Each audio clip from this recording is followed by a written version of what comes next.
What is going on, people? Welcome to yet another episode of the Fight Maniac Podcast. Thank you guys so much for tuning in once again.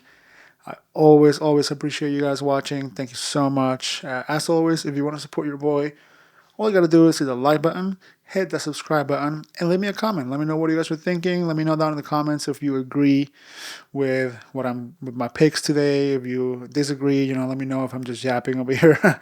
But yeah, thank you all so much for watching. I hope you're all having a fantastic start of your week.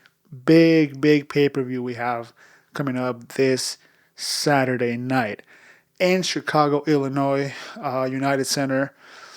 Obviously, we have the main event, Dricus du Plessis versus Khamzat Chimaev, fighting off for the middleweight strap. So this is a fight that I'm going to break the fuck down. I mean, this fight is insane. I'm super excited, but we do have a couple of fun fights in the entirety of the main card and also on the prelims. So, but I'm not going to, tease you guys. No. I'm going to start right away with the main event. DDP, the South African Dream. I just made that up. I don't think that's his nickname. Versus Khamzat, the Reaper. Oh, no, that's... That's Robert Whitaker. But the Reaper kind of suits more to Khamzat, if I'm being honest, right? The Nightmare. Oh no, that's Kamaru Usman. I don't know. Fuck the Boogeyman. Yeah, that's kind of his nickname. Khamzat Chimaev, obviously. So, first of all, I want to say stylistically, like if you look at skill versus skill, I think this is the better fight in the UFC that we have seen in a little while. Based on the result, Oliveira versus Topuria wasn't that, but that's what I was expecting before. I was like, okay, these two guys are going to slug it out. We're going to see both of them being successful because skill by skill, I thought that was going to be one of the best fights ever. Obviously, Oliveira got smoked in the first round. But this fight I have high hopes for. This fight, DDP versus Chimaev, I think right now it's one of the top level championship fights you can put on, right? Until we see something like maybe Islam versus Topuria, right? Something like that. But or John Jones, for example, versus Tom Aspinall. But right now, skill by skill, this is up there with some of the best fights ever, right? That we've seen before. So hopefully this fight lives up to the expectations. So, and when there's a big pay-per-view fight like this, I always want that. I always really want that. I want it to be a war. I want it to go the distance maybe or get a late finish. Those are always the best. Because with the early finishes, sometimes they're a little anticlimactic. As much as, they're awesome and they're good for the fighter getting the finish. But, for us fans watching at home, they're a little anticlimactic sometimes. Most of the times they can be a little amazing too. But that's what Khamzat's fights sometimes a lot of the times are, right? A little bit anticlimactic. You know exactly what he is going to do. The first chance he always gets, he shoots for that takedown across the fucking octagon. He doesn't care where you're standing. He will go ahead and shoot from across the octagon and take you down. I mean, most of the time he is successful. I think only against maybe Usman, maybe Gilbert, a few takedowns were stuffed, if I remember it correctly, but that's just what he is, and that's his specialty right now. On the striking, don't sleep on him. He's always good also on the striking, and he did prove that a little bit too against Gilbert Burns, knocking him down, I think, once or twice and slugging it out. The defense wasn't the best, but, it is what it is. But the ground game is his game. He will stand and bang with you, but that the takedown is coming in the very first 10 seconds of the fight, no matter what, right? And now if the fight prolongs and it goes longer, like it did with Kamaru, it went the full 3 rounds, like it did with Gilbert Burns, which also went the full 3 rounds. Those are only twice. Looking at his record right now, at least in the UFC. Those are the only 2 fights that we have seen him go the distance, right? And if you can see, the wrestling definitely stops and slows down a little bit after 2.5 rounds. And then by the 3rd round, he's mainly standing up the guy, still trying to get takedowns, but some of them get stuffed, right? And that's just what it is. You would have to have amazing cardio for you to keep up a wrestling aggressive style for 3 rounds, let alone 5, which is this fight. And mind you, Khamzat has never, ever fought 5 rounds in any organization. Not in the UFC, not in his amateur career, nowhere. So it's going to be a first test for him, and that's kind of the big question, and that's kind of the big if, right? Is what will happen once it does go, if it does go into the third round, into the fourth round. Will DDP be able to take over the fight and potentially get a finish, or get a few decisive rounds to seal a win? But Khamzat has that threat level at the very, very beginning of the fight. Excuse me for a second. Shout out San Pellegrino, by the way. This is amazing, and I drink this shit all the time. Sponsor me, please. But that's the big question right now: is if DDP is able to survive an early storm. And we'll talk about DDP here in a second. I'm just breaking down Khamzat's side of things, right? If DDP is able to survive that early carnage from Khamzat, the big question is, will Khamzat have the cardio? Will Khamzat have the experience and the will, really, to do something in the fourth and the fifth round to defend DDP, right? Because DDP also is a good finisher, man. For what I hear, right? I was listening to the Jackson podcast because if you know, Khamzat has been training there, I think, in LA, not for his whole camp, but maybe for a few weeks, or maybe to get into the country and get acclimated and stuff like that. But he's been in LA training at the Jackson. They have, I guess, like a gym. And Rampage Jackson and his co-host, I forget his name, but they were talking about his cardio not really being a problem. That was the one knock that a lot of people had from Khamzat back in the day, at least until recently, because also, if you remember, he had some health issues where it was kind of like COVID lung related, he had some, I guess, breathing or lung issues. I don't know exactly what it was. But that was a big question. It's like, okay, like, can this guy survive 3, 4, 5 rounds with intensity, keeping the cardio? And, we've seen examples of guys. We've seen people like Colby Covington, most recently, more impressively, Marav, right? How guys that have the extreme cardio and are able to go just 5 rounds of continuous offensive, attacking, and just relentless cardio. I don't know if Khamzat is going to be that, but for what I hear from those guys in LA is that his cardio is not a problem anymore, right? That's what we hear. Now, that's in practice, that's in camp, right? I mean, you can intentionally train for 5, 6, 7 rounds. People a lot of times overtrain the time they're supposed to, but you gotta remember, in training and in camp, you're not taking real damage. You might be getting clipped here and there, but you're not really taking real damage. Someone's not trying to actively knock you out or actively trying to submit you, right? Like, it's a little different. So fighting cardio is definitely different. So we're gonna see if it translates. I don't know. That's gonna be one of the main factors if the cardio is able to translate, because again, those boys in LA are saying that it's looking really good. But that's the main if, right? Is who is he going against in the mats and his training in his camp, and obviously he's not taking real damage, because one thing is having cardio, right? Well, you're not getting punched in the face. Once the punches in the face start coming, once you start bleeding and can't breathe that good, that's when the real cardio comes into play, right? But yeah, it's gonna be really, really interesting. Now, obviously, talking about DDP side of things, we have a guy who is extremely, extremely well-rounded. He's a guy that can knock you out. He can submit you. He can do a lot of things to you. He can do a lot of things to you that you don't want him to do. I think for him, it's gonna have to be whether an early shoot from Khamzat, either stuff it or if he gets the takedown, just try to get up.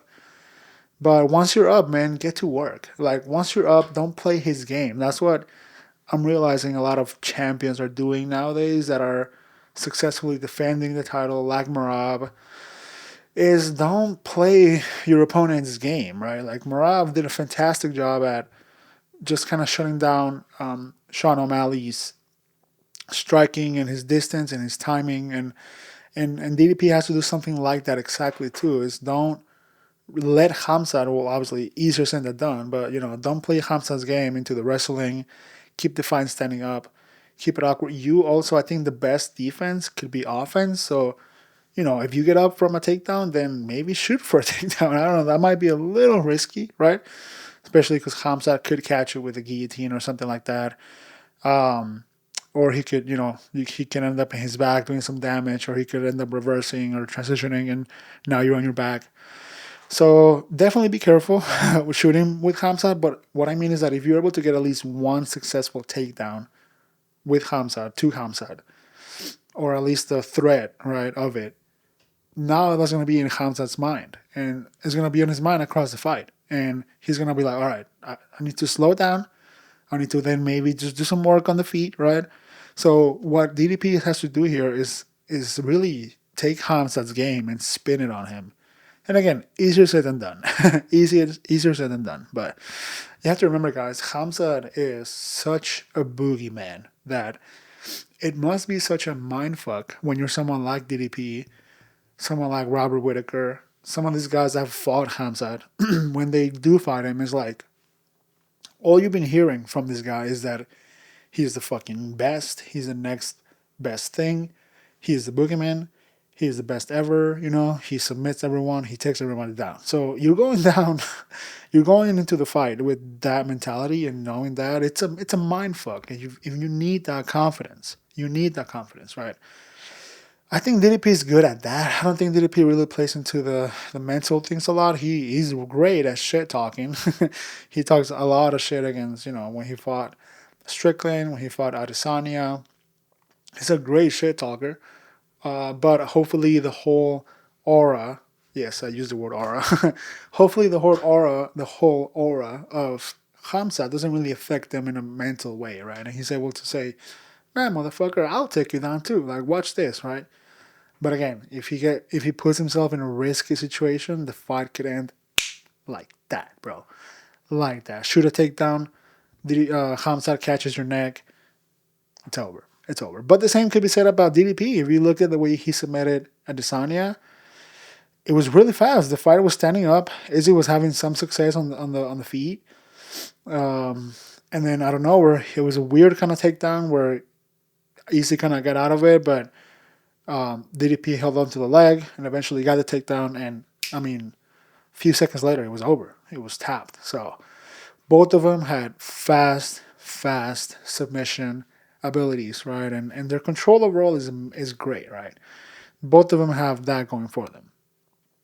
Now, what I'm trying to figure out of who has the advantage on the size, it's interesting because DDP, for what we've seen, he is massive. He is absolutely massive. And I think I saw a video of him wrestling with Tom Aspinall. Dude, when I watched that, I was like, oh boy, Khamzat is in trouble. Khamzat is in trouble because, dude, mind you, they're fucking around. They're not really wrestling, but I don't know. If you were to see Izzy or Robert Whitaker wrestling Tom Aspinall, I don't think they would do anything at all. But for what I saw from that video, again, it was fucking around video. They were just in clothes. They weren't in the gym at all.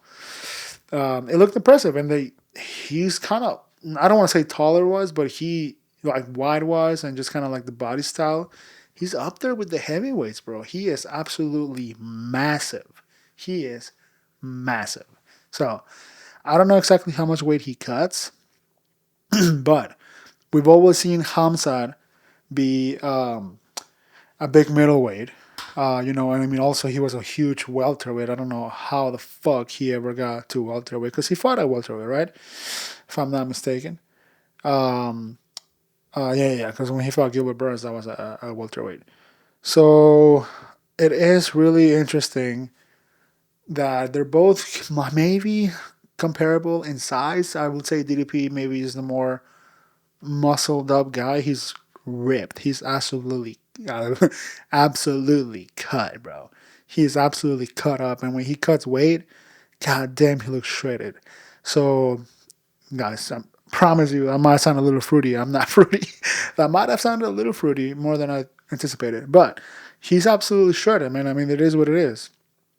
And if you see, obviously, his previous fights against these other guys that have been also big middleweights, like Izzy, like Sean Strickland, like Robert Whitaker, like he's done really good against them all. And size wise, you really can't hear anything about it from DDP. So size wise, he's there. I think it's gonna be really up to size. It's gonna be up to who's gonna rehydrate the best and be bigger at the octagon. Which in this case, I think it'll be DDP. Khamzat he's tall and he's not that muscular either, but he's just got that, you know, European, Russian. I know he's not Russian, but like that Khabib type of strength where you guys have been wrestling from a very, very young age. And yeah, your body just kind of develops when you're stocky and you're probably hard as a log. That also came way more fruity than I thought. I'm sorry, guys. I got all the fruity references today. Anyways, size wise, they're both comparable. So if you look at really when it comes down to is on paper, what is this fight going to be? I mean, if you look at the last 5 fights of both of these guys, Khamzat has wins that they relate to. The only one is Robert Whitaker. And if you see who defeated Robert Whitaker more impressively, then in my opinion, that would be Khamzat. They both finished him, but Khamzat submitted him in the first round, broke his jaw. Of how I'm telling you, man, that's what I'm talking about. Is that Dagestani? I know he's not Dagestani, but that Russian, Dagestani, Eastern European fucking grip strength is insane, bro. That European grip strength, it's in Eastern European, is insane. I mean, these guys are logs, bro. So he broke Robert Whitaker's jaw, and that's in fucking insane. The only knock I have on Khamzat is that if you look at his past 5 fights, they date back to the first one to 2021. So that's how you know in 5 years he's fought 5 times. So not great, not amazing. He was very active at some point in the UFC. You know, in 2020 he fought 3 times. That's insane. And both of those were in July 15th.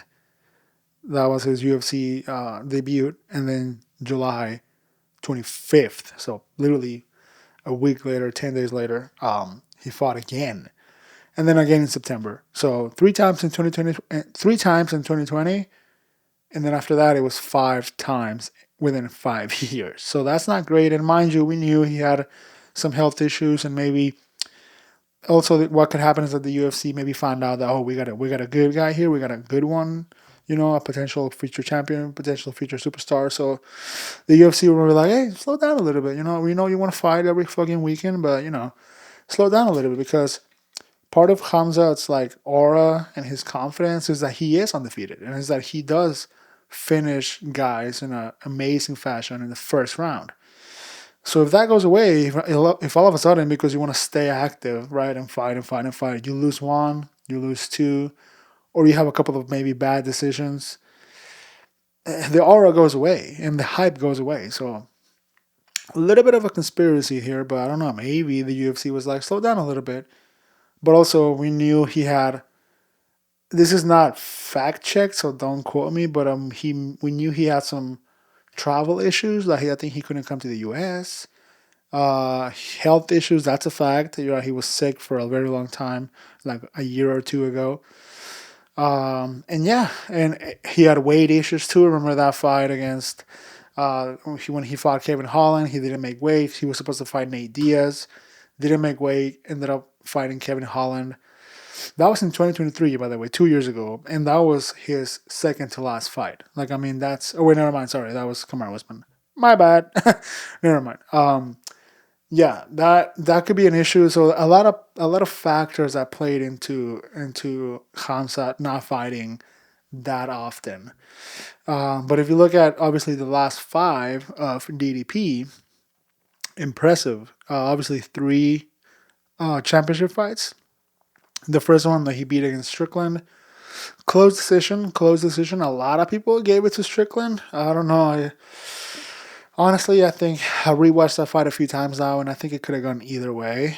Um, but I'm not mad that they gave it to DDP, especially because then DDP went on to beat Izzy, submitted him, and then went to beat Strickland pretty confidently and beat him in a really good way. Like there was no question, right?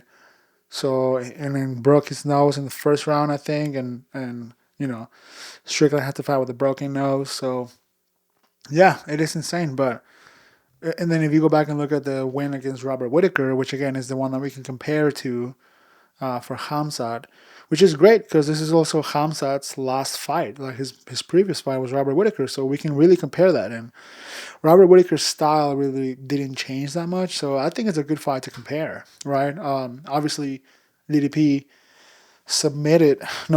knocked out Whitaker in the second round, right? So knockout second round, Khamzat submitted him in the first round with the broken jaw. So yeah, I mean that should tell you a lot about the type of fight that we're gonna get. I hope, I pray that this is fireworks. I pray that both guys do damage. I pray that the fight really goes one way and then it goes the other way because those are obviously the most exciting fights.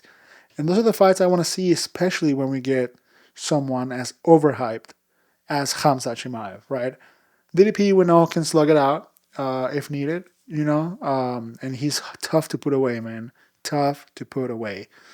He's got the experience in this case. He's got the experience. He's got the 5 round experience. He's got the more well-roundedness, I would say, on the striking. I think DDP definitely has the advantage. He has a very unique, awkward style of striking. He does throw a lot of good things, a lot of kicks, right? Elbows, and he had really good boxing. Again, a little awkward style, but it works for him. Khamzat has good striking too. He's knocked guys out before, obviously, but his main bread and butter is obviously the wrestling, right, and the grappling. So that's where, if this fight goes to grappling and we're able to see some crazy transitions, that would be awesome. Honestly, I would love for a fight like that. Or if they stay on the feet and they slug it out, even better. So, my official prediction for this fight. Oh, this is so tough, bro. This is so tough. 1 second. I don't know who to choose, guys. I'm gonna go a little bit on a limb here and say that DDP will put a stop to the Khamzat train. Now, on Saturday night, once I have like a beer or two in me, if I want to put some money, will I put it on Khamzat? Maybe. Maybe, just because it's obviously the safer bet. Um, but I just think DDP can get it done, man. I think if one guy, by the way, Khamzat is a slight favorite, which is crazy considering DDP has two title defenses and beat the GOAT of the division in Israel Adesanya. And then he beat the guy that beat Izzy twice. So, I mean, the fact that DDP is a underdog here, underdog, is kind of crazy. Not huge, it's plus 170, but good little bet there. Good little bet. Maybe if you bet DDP by decision, that might increase your odds a little bit, so that's great. Khamzat by submission or by just finish overall is also a great bet to do. So, I mean, flip a coin, guys. Flip a fucking coin. I think this is what this fight is going to be. I don't know. I really don't know. It's if Khamzat goes out there and finishes DDP in the first round, oh my God, do we have a new superstar in the UFC? Mind you, this guy has already been a superstar for a while. But because of whatever reasons, he couldn't fight in a long time. He fought 5 times in 5 years. That's not good. So if he's able to finish DDP in a good fashion and then defend the belt relatively quickly, maybe not by the end of the year because not enough time, but early 2026. Hey, this guy's back. He's back. His health issues are gone.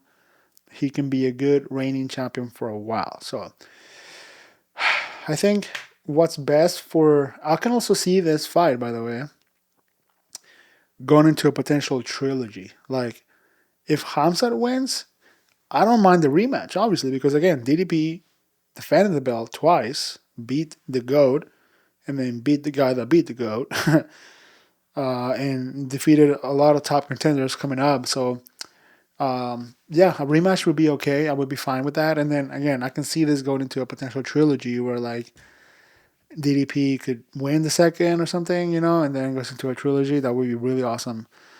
What DDP has to do is, well, not what he has to do, but if he gets finished in the first round, then his rematch aspirations might not be the best. But if he's able to do damage on Khamzat, make it a fun fight, make it a more even fight than people think, and if you still get the loss, that's okay. But you'll get the rematch for sure. If it goes the distance and it's a war and he loses, like if DDP loses by decision, which is crazy to say, because again, Khamzat is a fucking animal that will finish people in the first round.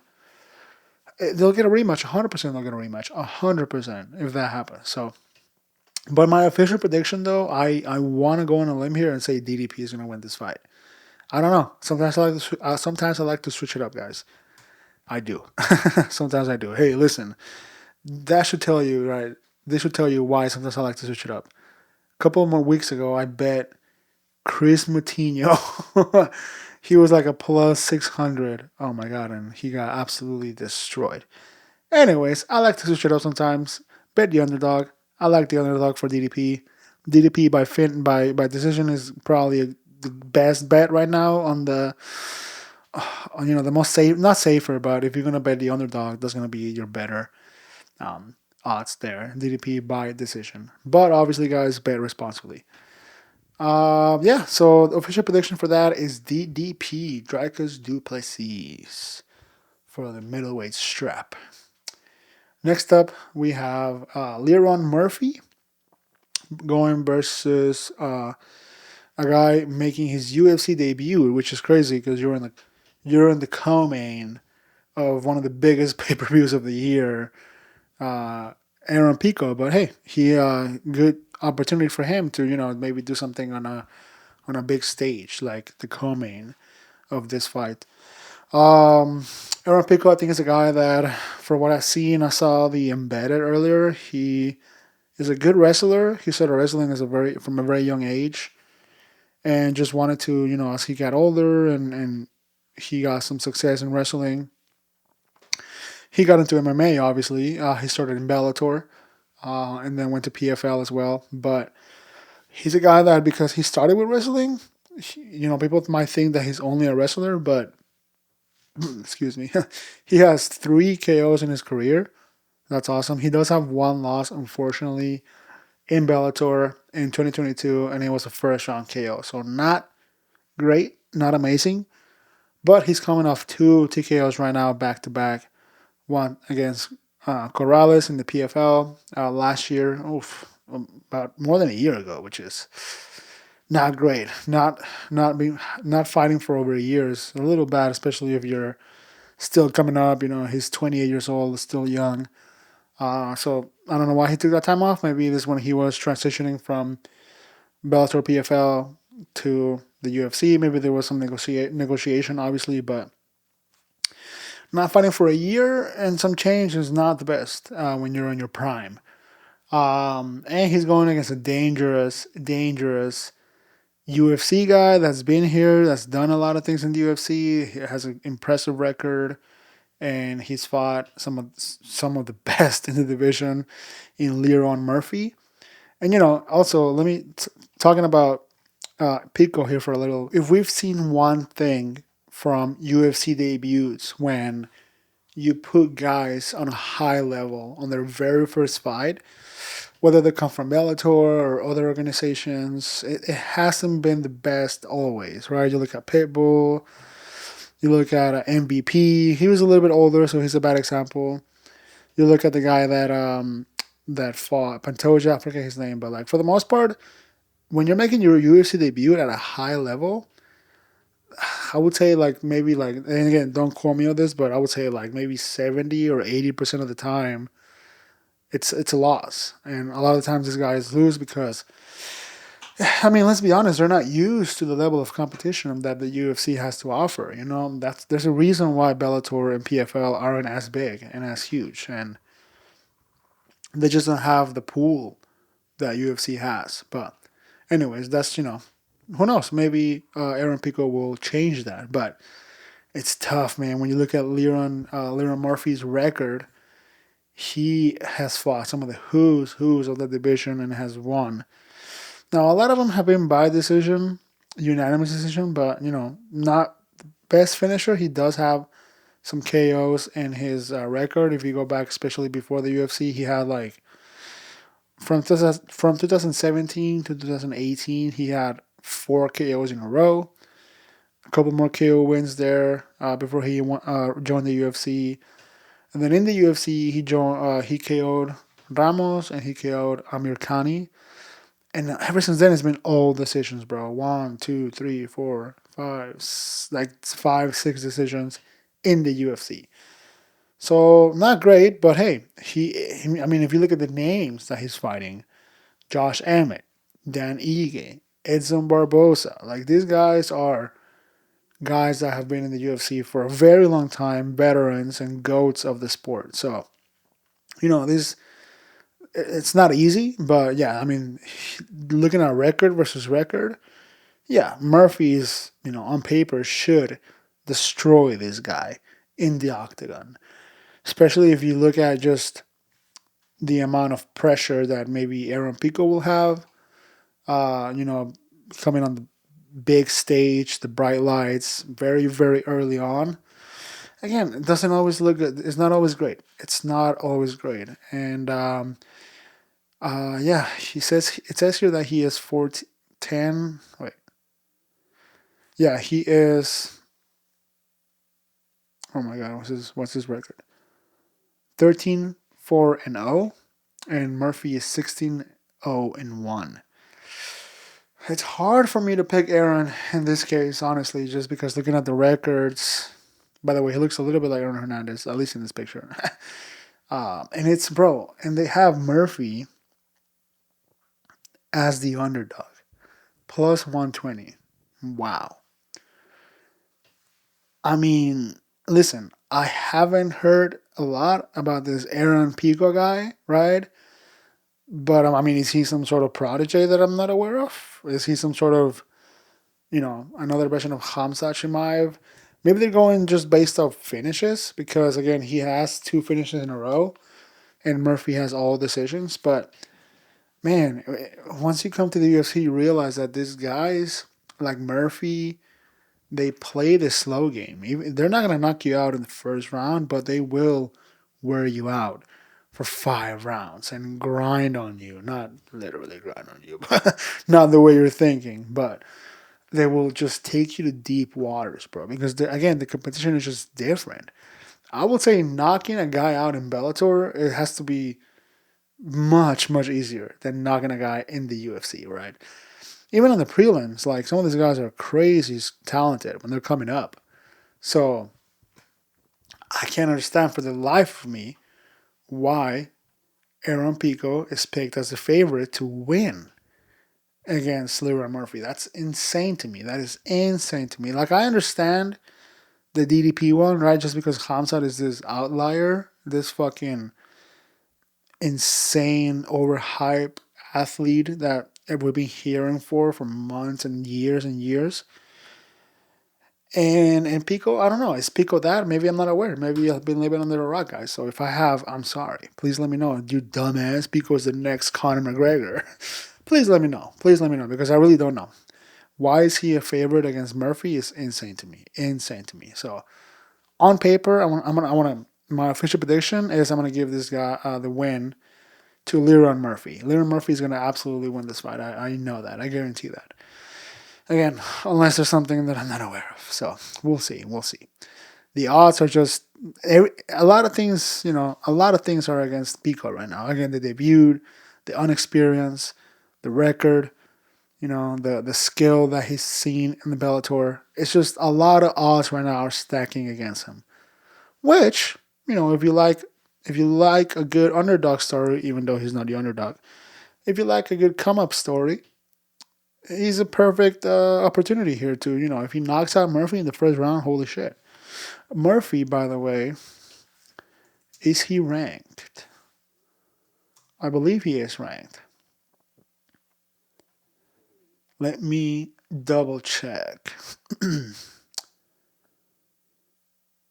Yeah, he's ranked number 6, bro. Holy shit. So not only is this guy making his UFC debut on experience, many losses in his record, not the biggest, the biggest stages ever will be in, the brightest lights he's ever going to be in. But you're going against a top 6 guy, and you're the favorite to win? Holy shit, bro. If he's able to succumb, and if he's able to not get the pressure get to him, not let the pressure get to him, good for him. He might pull it off. But dude, Murphy's just that technician too. I mean, I haven't even talked about his skills. He's very he's very, very well rounded as a fighter. So I don't know. I want to give it to Murphy just because it's the safest bet, and even though he's the underdog. But I don't know. Is Aaron Pico some sort of fucking prodigy that I haven't heard about? Like, that would be insane. So, but yeah, next up we have a very fun fight. We have Jeff Neal, veteran of the sport, going against Carlos Prates, up and coming nightmare of a fighter, dude. This guy, Carlos Prates, if you don't know about him, he was, up until recently, 100% undefeated. He was also one of these guys that was kind of just like the boogeyman coming up. Knockout after knockout after knockout. They mentioned it on the Embedded that in his UFC debut, he went 4 for 4, won 4 fights, all knockouts. I mean, look at this. Well, I mean, more than that. 1, 2, 3, 4, 5. 5 fights in a row. All KOs in the first or second round. And these are guys, too, that are not nobodies. You have Li Jingliang, the Leech. Neil Magny. You have Treviz. I don't know any of that. I don't know anymore. I'm sorry. I was overhyping him. I don't know anymore. But then obviously, once he faced someone in the top of the division, like Ian Machado Gary, I don't know. He had kind of an off night that night. Maybe Ian is just that good that there's a clear separation. But one thing I will say from that fight is that he almost had him in the 5th round. Ian was winning the entire fight 100%, but the 5th round, Carlos came back and damn near finished the fight. Ian was absolutely struggling. He was crawling for his life. Literally, he was crawling to try and not get finished from Prates. So this guy is dangerous, and that was a 5-round fight, which is great. That was a main event. That's awesome. He was here in KC, by the way. I couldn't go that time. I had tickets to go to the UFC fight here, but I couldn't go, unfortunately, because I had a wedding to go to. Anyways, the fucking fight, against Ian Gary showed us that he has some holes in his game. Ian being this aggressive point style fighter, and very technical, and just a lot of pressure. I like that about Ian, but it showed that, Carlos had to work on his game when he came to that. But which is crazy because, again, part of me is thinking he had an off night, he was injured, he was sick, because, I mean, when you go 5 KOs in a row, like, that to me says you're an amazing striker. And even if you go against guys that are offensively applying pressure, you should be able to finish the fight because you finished 5 fights in a row. Like, it's insane. And some of the guys he's fought aren't, again, they aren't nobodies. So, I mean, dude, I don't even look at his previous pre-UFC record. This guy, before he lost to Ian, he had 1, 2, 3, 4, 5, 6, 7, 8, 9, 10. 10 KOs in a row. LFA standout fighting tournament. I don't know what that is, but 10 KOs in a row. I mean, this guy, how old? This guy is 31. He's still young. And he's had already a very long, very impressive MMA career. Going back to 2012, 2 KOs in a row. And then a few losses here and there, some decision wins. He got submitted a few times. And then he went on that crazy KO run, bro. 10 KOs in a fucking row. Holy shit, dude. I mean, that is impressive. Impressive. So, Carlos is definitely my favorite to win this fight.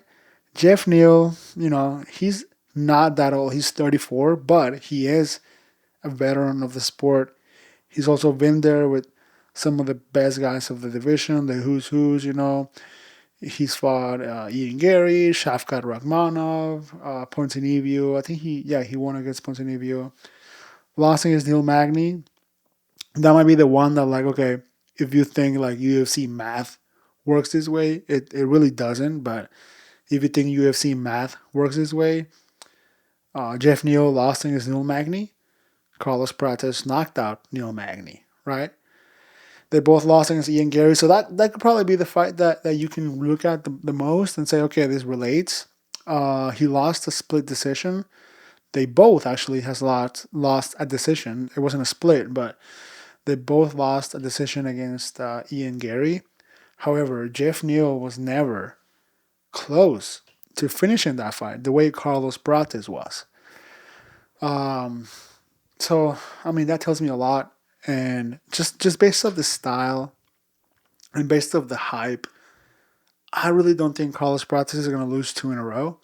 I think Carlos Prates has this one in the bag 100%. So I'm going to give it by Carlos Prates. I'm going to say by KO. He's going to continue that streak going. He's a huge favorite, minus 270. So, yeah, that should tell you that, the automakers are expecting him to do very well in this fight. So, we'll see. Then we have Jared. Oh, this is a good fight. This fight is flying under the radar. Jared Cannonier versus Michael Venom Page, who I talked about earlier. I didn't even know he was fighting today. Wow. I mean, not today, but this Saturday. Wow. MVP, if you don't know, he's a guy that also came from other organizations. He came from Bellator. He's this amazing striker. Unfortunately, he hasn't been able to really, like, wow the UFC fans, especially because he is a little older. Unfortunately, he is 38 years old.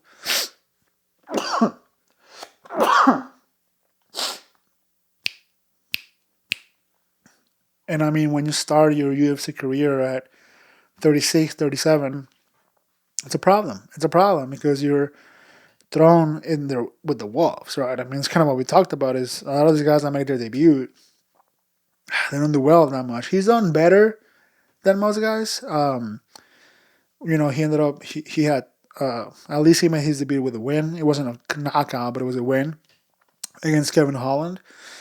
And then he lost against Ian Gary, a very good fight, which honestly I thought he won. I don't know. I have to go back and watch that fight, but I have to remember, was that a close fight? It wasn't a split, so I don't know. I have to go back and watch it, but I remember something being off about that fight. But maybe what I was thinking is that Ian Gary was talking all this shit about beating MVP, but like it really wasn't that impressive. It was not impressive at all. It was kind of a boring fight. Two amazing strikers. You always think it's going to be an amazing fight, but not always. But most recently, his most impressive win is against the Pirate, the Pirate, Shara Bullet Magomedov. who is another guy that has a lot of hype behind him, and we're probably gonna see him later this year, probably in a Middle Eastern card. But he he is a fighter that had a great hype and has some great knockouts too. So for MVP to beat him, that's great. But when you look at Cannonier's record, he's another guy that he fought for the title. He hasn't really been able to beat some of the top guys, and the thing with him is that he's just not an aggressive dude. Like, he won't really go for the finish. He won't really try to knock you out that much. Although he has some power. He has power. Don't get me wrong, he has power. And he does have some knockouts in his career. Most recently, he knocked out Gregory Rodriguez. So there's that. But, he's lost against some of the who's, Kyle Moralo. He lost against Imavov. Obviously lost against Easy. Lost against Robert Whitaker a long time ago. Dominic Reyes, John Bohovic. Yeah, I mean, he's lost against... I think that was when he was... I think he fought sometime at light heavyweight. And then he went down to middleweight. So that makes sense, yeah. But, yeah. It's unfortunate because he's never been able to beat some of the top guys. And when he fought for the title against Izzy, I mean, that's also has been regarded as one of the most boring fights. And it's a fight that Izzy was able to just coast and just kind of get an easy win of 5 rounds, not really take any serious damage. But yeah, that's part of what I was saying, that like Jared Cannonier wasn't really pressing the fight. He wasn't really moving forward that much, right? One of his most impressive wins, though, was against Vettori. Vettori is a guy that is kind of more aggressive, still kind of a point fighter, but, he's also beat Sean Strickland, which is obviously former champ, and a guy that we know does go forward. Not a lot of KOs, but he does go forward. So, yeah, I mean, listen, this guy is a guy that has a ton of experience, has power, has the cardio, definitely. He does. I think he can go 5 rounds. But when you look at him, he's a guy that just, again, maybe it's a mentality issue, maybe it's a will issue, but he just never really wants to press the action that much. I'd say this could be like a relatively easy win for MVP. Decision win, though. I mean, I would love to see an MVP knockout, because when he joined the UFC, this is what he was advertised as this amazing knockout artist, amazing striker, and he's yet to get a KO in the UFC. So I would love for him to knock out Cannonier, but Cannonier is also very, very hard to put away. Very hard, very durable, very strong, obviously. Big muscle guy. So it's going to be tough. But if anybody can do it, it's MVP. So I think on this one, just personally, I want to go MVP, but I really wouldn't be surprised if it just goes to decision, and honestly, it could go either way. Honestly, like, it might just be a matter of who makes a little bit more damage, or maybe, this fight kind of maybe won't go to the ground, and we know MVP is not really a wrestling style. Maybe Jared will initiate some takedowns, and if he does, then that might secure him the win. So, yeah, we'll see. I don't know. It might be a good fight. It might be kind of a boring fight. This is one of those that could go either way. And speaking of examples that I was trying to give earlier, this is the guy I was talking about, Kai Asakura, who's also fighting this fight. Damn, in this card. So yeah, he's a guy that made his debut against Pantoja, lost. He came from Ryzen as a champion and was this big hype guy from Ryzen. But he is going against he's going against Tim Elliott. Wow, a guy that has been in the sport for a little while. He's a little bit older, 38 years old. I just don't really see, if you look at Tim Elliott's record, he really doesn't have that many impressive wins. He has a loss against Brandon Royval, who we know obviously is a former title contender. I mean, he doesn't have much really to his name, unfortunately. He has a loss against Demetrius Johnson, but yeah, I don't know. He was a champion at Titan FC, but obviously it's another story. I don't know. I mean, I think I'm gonna go with Kai Sakura on this one, because he has to repay us. Not repay us, but he has to make it right for losing against Pantoja in his debut. And again, he's one of these guys that comes over from another organization, has good hype, has a lot of hype, around him, and they just don't deliver, right? And I mean, mind you, Pantoja is arguably pound for pound one of the best fighters in the UFC.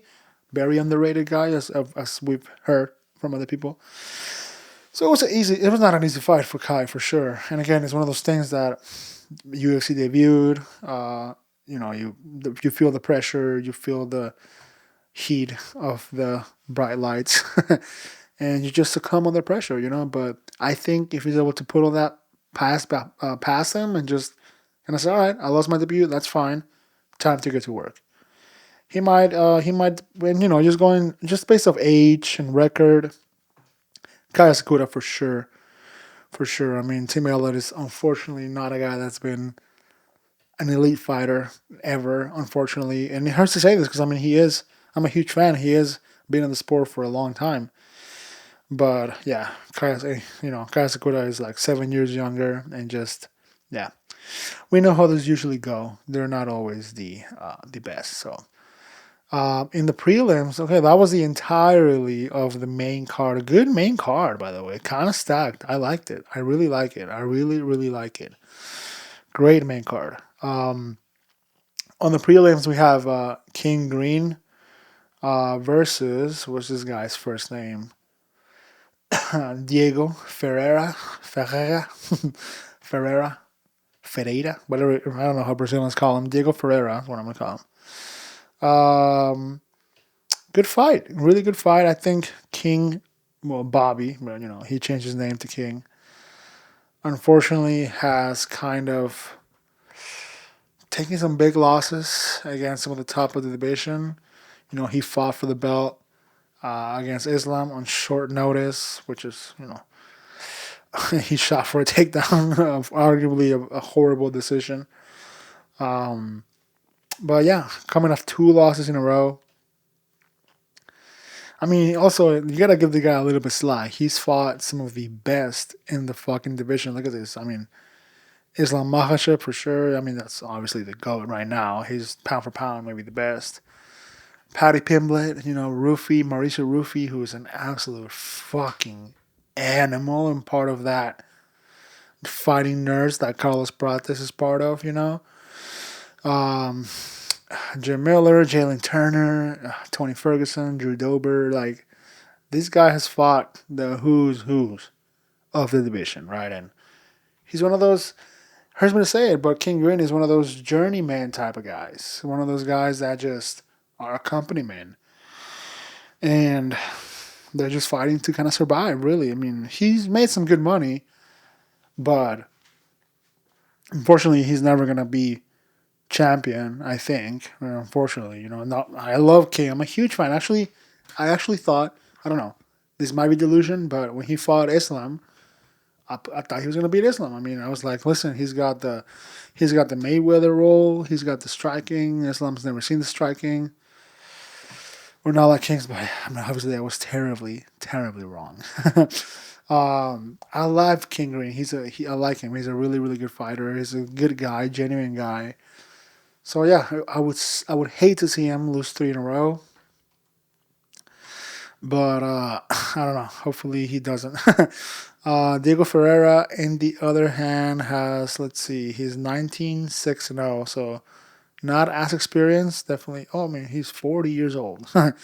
So this is not a matter of, this is not a fight that's like old versus young, new versus old, right? Diego is older than King, which is crazy, by 2 years, and he has like 30 less fights. He has so many less fights than King. King is just a guy that's active. He's active, so I like that about him. But tough record too. I mean, this is not really a fight that's gonna bring any of them closer to the title, unfortunately, because they both have really rocky records. Out of his last fight, Diego has lost 3. So really not the best, most impressive record. But if you go back, he had a couple of runs where he went undefeated for like 1, 2, 3, 4, 5, 6 fights, and then lost against Dariush. I mean, yeah. So just another of these guys, man, that they're great fighters, obviously, but they're just not top 15 fighters. And hurts to say because you saw with Bobby, with King, he was kind of high. I want to say he was like top 7, top 8 whenever he fought for the title, and then just kind of slowly lost his position. And now I don't think he's ranked actually. So yeah, I mean they're also in the toughest division. I mean, dude, if you're a lightweight right now and you're 19-6, just retire. Just retire. Sorry, no, I don't mean it. Diego, I don't mean it. No, he's never gonna see this, obviously, but I don't mean it, bro. I'm a fan. I'm a huge fan. But yeah, it's just the toughest division to be in, bro. So, when you have losses against guys like Dariush, Poirier, Gamrod, like unfortunately, it's gonna be very very tough to put together any sort of title run. And this goes for both. This goes for King and for Diego. So I don't know. I mean, this fight, flip a coin. I mean, just because I'm a fan and just because I don't want to see him lose 3 in a row, I want to say King Green. I hope he wins. He is a slight underdog. So yeah, let's see that. We have Greg Mearshart versus Oleksiejczuk. I don't know how to say that. Sorry. He fought recently, no? Or not recently, but maybe. Yeah, he fought Dumas in April, and then he lost against Magomedov also. Okay, so he's the guy that got lost against Magomedov in August of last year, so not too long ago. Couple of rough losses. Lost against, obviously, Bullet. Lost against Kevin Holland. Lost against Michel Pereira. So, a couple of losses there in his record, unfortunately, for Mikhail Oleksiejczuk. And then for Mearshart, he also has a couple of losses. So this is another one of those fights that, I hate to say it, but these guys are just kind of fighting for surviving, just to get a win. Just to get a win. They're at that point in their careers. They're just trying to get a win. Jessica Andrade versus Lupe Godinez is going to be a good fight. Obviously, Jessica Andrade is former champion, right? She is. Let me double check that. Yes, she's a former champ. And unfortunately just had a rocky, second leg of her career, ever since she lost the belt. She lost to Zhang Weili, Valentina. She looks to Yan, Jayonan, Suarez. And most recently she lost to Jasmine Jasudavicius. So, yeah, unfortunately, that's another fighter that just falling off, came from a really, really high champion, and then now she's kind of just fighting, unfortunately, also just to survive.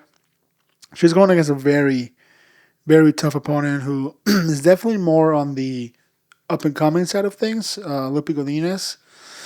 Let me see, she has 2 losses recently, which is unfortunate, but she did defeat Julia Polastri in March.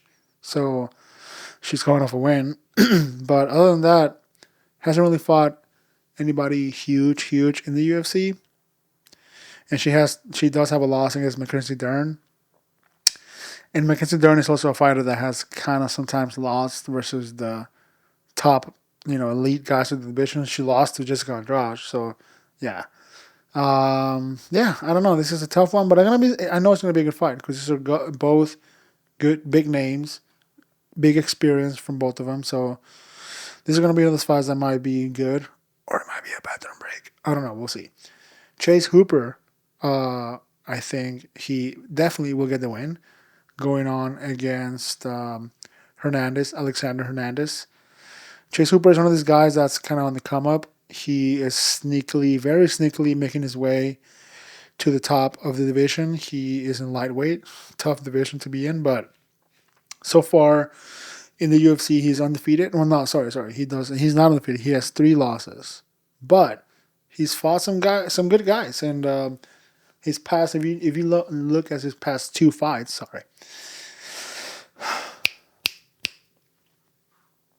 if you look at his past 2 fights, he's fought 2 legends and put both of them away.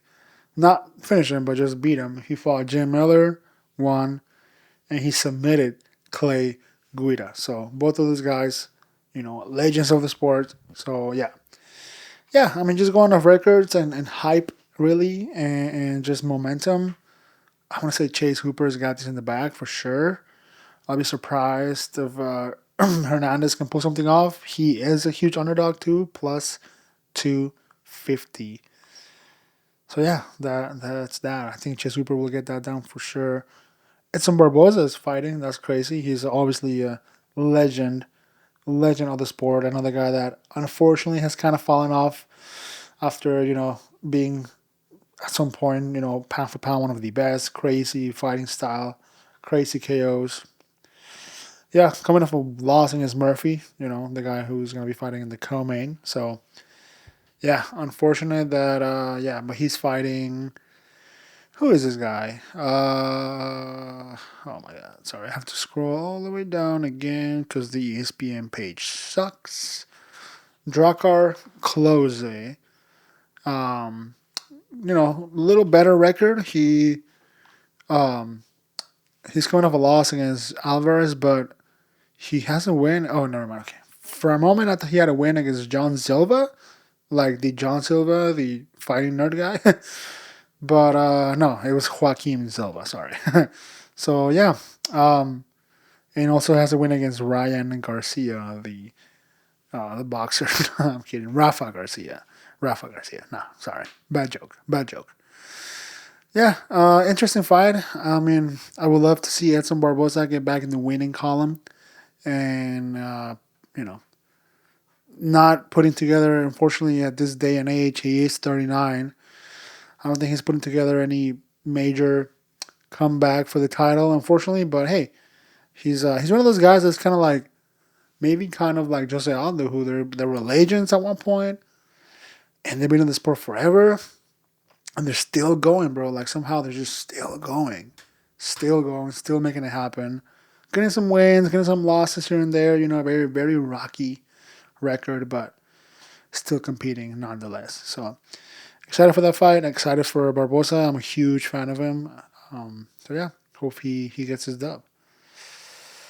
That's kind of it for the whole rest of the card. B Battle versus Ruzibeb, Silva versus Aldrich, and Idris versus Morales. So yeah, thank you guys if you hung up with me until now. But I appreciate you all.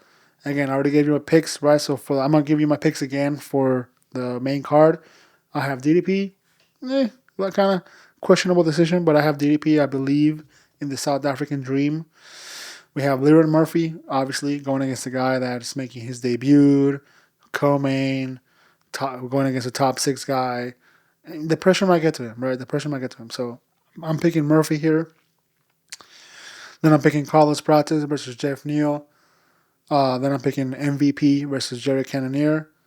Then I'm picking Kaya Sakura versus Elliott. Then that's it. That's it for the main card. Those are my picks. That might be a good little parlay there, bro. Honestly, that might be a good little parlay there, honestly. You can always cash out. What I do is I bet parlays, and then if I win 1 or 2 in a row, I cash the fuck out, bro. I don't risk it. Well, yeah, thank you guys for joining again for another episode of the Fight Maniac Podcast. I hope you guys enjoyed it. See you in the next one. Have a great one. Peace.